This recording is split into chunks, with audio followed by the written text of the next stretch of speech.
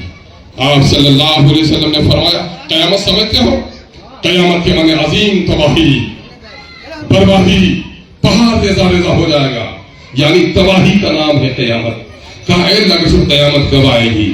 آپ صلی اللہ علیہ وسلم نے فرمایا جب امانتوں میں خیانت کرنے لگو. لوگوں نے پوچھا یا رسول اللہ امانتوں میں خیانت کیا ہے. آپ صلی اللہ علیہ وسلم نے فرمایا یہ نہیں کہ پیسہ ان کا استعمال کر دو, کسی سامان کو تمہارے گھر میں رکھنے دیا تو اس کا استعمال کرو, یہ بھی خیانت ہے. لیکن خیانت کبریٰ کی طرف آپ نے اشارہ کیا, کہا کہ دیکھو اپنے نااہل لوگوں کو جو قوم امام بنا لیتی ہے وہ امانت میں خیانت ہے, یہی قیامت کی علامت ہے. آج اگر جو بھی تباہی ہے, بس کی تباہی کیا ہے,